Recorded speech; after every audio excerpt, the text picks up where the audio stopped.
The world is too slow. For most of us, a second is a heartbeat, a blink, a momentary lapse in thought.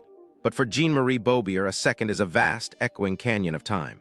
When you move at the speed of light, the rest of the world looks like a graveyard of frozen statues. You see the individual vibrations of a hummingbird's wing.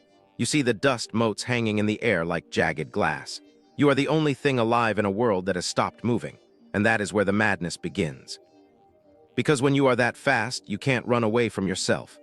No matter how many mock barriers you break, your trauma is always right there, sitting in the passenger seat of your mind, whispering that you are nothing but a flicker in the dark. To understand the woman the world calls Aurora, you have to look past the glowing skin and the silver suit.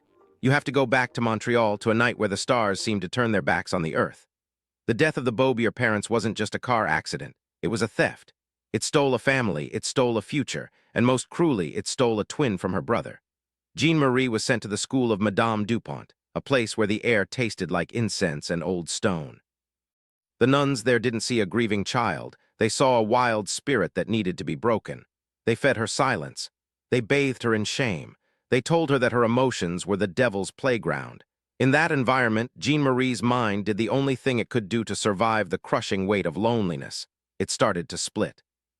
She wasn't one girl anymore. She was a library of secret rooms. There was the primary, the quiet, stuttering girl who kept her head down and her heart locked away. But in the shadows of her subconscious, there was a girl who wanted to scream, a girl who wanted to run until the horizon itself disappeared. This wasn't a superpower yet. It was a survival mechanism. But the universe has a way of turning psychological cracks into physical canyons. On a night that would redefine the boundaries of human potential, a teenage Jeanne-Marie stood on the precipice of a chapel roof. She was tired of the gray. She was tired of the silence. She stepped off into the void, expecting the cold embrace of the pavement. Instead, she hit the sky. Her mutant gene didn't just activate, it ignited with the fury of 1,000 suns. Her cells began to vibrate at a frequency that defied gravity. She didn't fall, she ascended. In a streak of blinding, pearlescent light, she tore through the clouds, leaving a sonic boom in her wake that shattered the stained glass of the school that had imprisoned her. For those few seconds, she wasn't a broken orphan. She wasn't a victim. She was a goddess of the winds, but the beauty of the light was short-lived. The school, terrified of what they couldn't control, called it a demonic possession. They didn't offer her a cape. They offered her an exorcism. The trauma of that night was so profound that Jeanne-Marie buried the light. She locked Aurora in a vault deep within her brain and spent years as a hollowed-out history teacher, a woman who walked through life without ever truly touching it. But destiny isn't something you can bury in the permafrost. James MacDonald Hudson, the visionary behind Canada's Department H, tracked the residual radiation of that night. He found the teacher with the sad eyes and told her that she wasn't a demon, she was a pioneer. He brought her into the fold of Alpha Flight, but he gave her something more valuable than a job. He gave her back her brother. The moment Jeanne-Marie saw Jean-Paul Beaubier again, the atmosphere in the room changed. It was like two halves of a shattered star being brought back together. When they touched hands, they didn't just glow, they became a beacon. A burst of pure white light erupted from them, a light so intense it could blind gods and heal the dying. This was the twin strike, the ultimate symbol of their bond. But while Jean-Paul, the man known as Northstar, embraced the speed and the fame with an arrogant grace, Jeanne-Marie felt the walls of her mind beginning to crumble. Every time they touched, the Aurora persona, the wild, hedonistic side she had suppressed for years, gained more ground. As Alpha Flight began its mission as the defenders of the Great White North, Aurora became the team's most unpredictable weapon. She was a blur of silver and light, moving so fast that she could disarm a battalion before they could even draw breath. But the teammates who watched her in battle saw the flicker. They saw the moments where her eyes changed, where her voice shifted from the prim schoolteacher to the chaotic warrior. She was a woman living in the in-between. She was moving too fast for the world to catch her, and too fast for her own mind to stay whole. This was the beginning of her transformation from a government asset into a cosmic tragedy. She was the light of Canada, yes, but even the brightest light casts the deepest shadows. The light didn't just change her world, it complicated her morality. As Alpha Flight moved from being a mere government strike team to the frontline defense against the supernatural, Jeanne-Marie found herself facing horrors that speed alone couldn't fix. The Great North is an ancient place, and beneath the snow lies the great beasts, primordial entities of shadow and hunger. To face them, Aurora had to become something more than a speedster. She had to become a force of nature. In the battles against Tundra and the So-leading Salmon, Aurora learned the true price of her gifts. While her teammates like Guardian or Sasquatch fought with technology and muscle, Jeanne-Marie fought with her essence. She realized that by vibrating her molecules at a specific frequency, she could pass through solid objects or create light, so focused it functioned like a surgical laser. But every time she pushed her limits, the barrier between her personalities thinned. The repressed teacher, the primary, began to lose time. She would wake up in different cities, wearing different clothes, with the metallic taste of ozone in her mouth and no memory of the battles she had won. The hero was saving Canada, but the woman was losing herself in the gaps between seconds. This internal fragmentation led her to the darkest and most beautiful chapter of her life, the saga of Kyle Gibney, the Wild Child.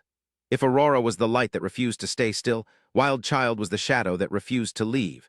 He was a victim of Department H's brutal experiments, a feral, animalistic man who had been tortured into a weapon. Where others saw a monster, Jeanne-Marie saw a mirror. She saw a soul that had been shattered by the same government that claimed to protect them. Their relationship was a cinematic tragedy of the highest order.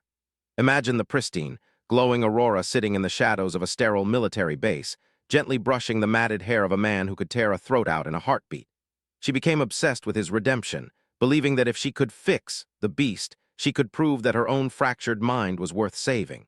She used her light to soothe his rages, creating a bioluminescent halo that calmed his animal instincts.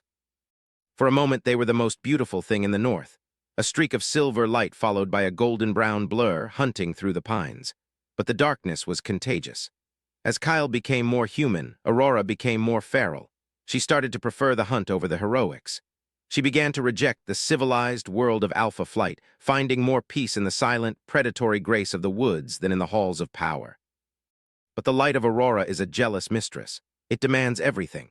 When Wild Child eventually regressed, his feral nature reclaimed him in a violent explosion of instinct, and Jeanne-Marie was forced to face a gut-wrenching truth: you cannot save someone who has built a home in their own darkness.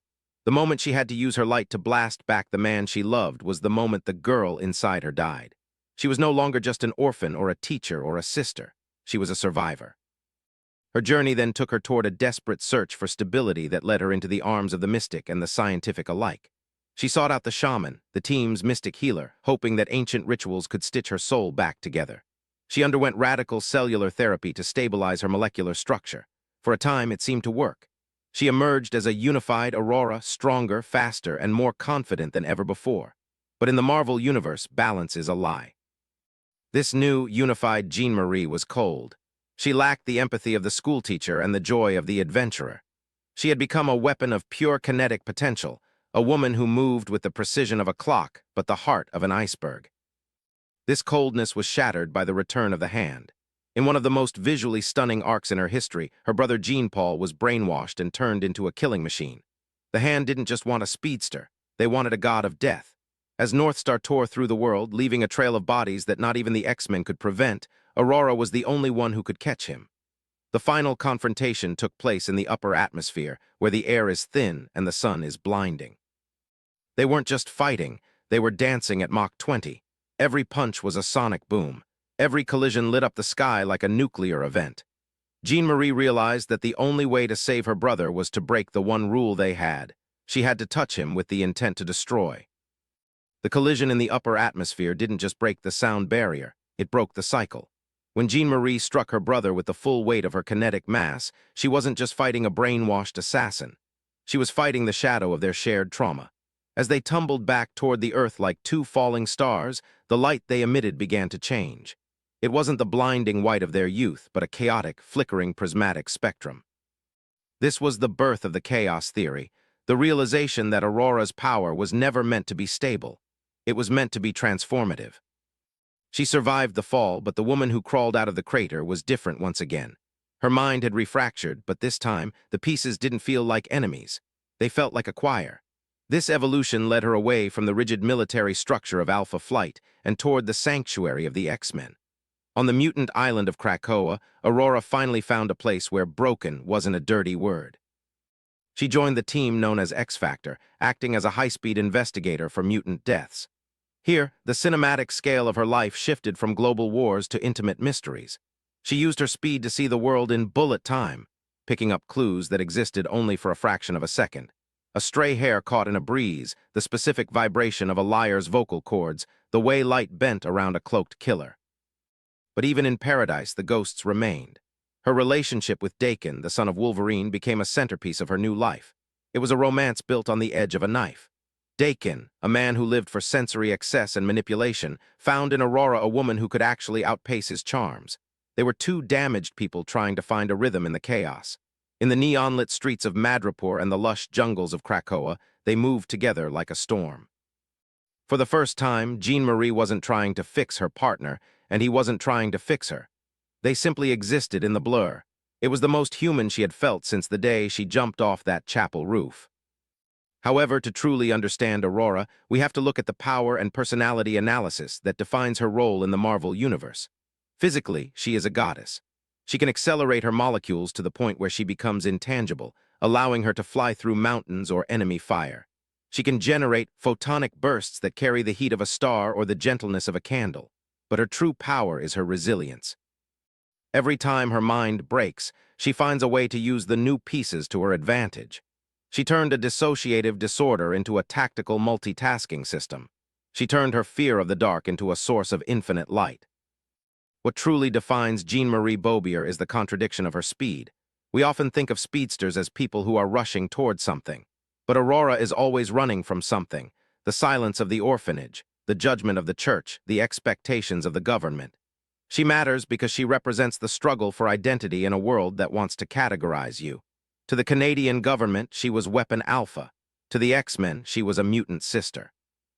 To herself, she is a work in progress. She is the proof that you don't need to be whole to be a hero. You just need to be brave enough to keep moving. Her impact on the Marvel Universe is a silent one, but it is profound. She is the heart of the North, the woman who proved that Canada's heroes have just as much depth and tragedy as the icons in New York. She's a reminder that the most powerful force in the world isn't a cosmic cube or an infinity stone. It's the human will to stay sane in an insane world. She has outrun time, she has outrun gods, and she has outrun death itself. As we close the file on Logan's comics today, look up at the night sky. If you see a flicker of light that seems a little too bright, a little too fast, and a little too beautiful to be a star, don't blink. It's not a celestial event. It's a woman who was once a lonely girl in a gray school who decided that the sky wasn't high enough. She is the strobe light in the storm. She is the sister of the wind. She is the light that never goes out. She is Aurora, and she is finally beautifully at peace with the chaos. Thank you for staying for the full journey. At Logan's Comics, we don't just tell stories, we remember the legends. Keep your eyes on the horizon because the light is always faster than the dark.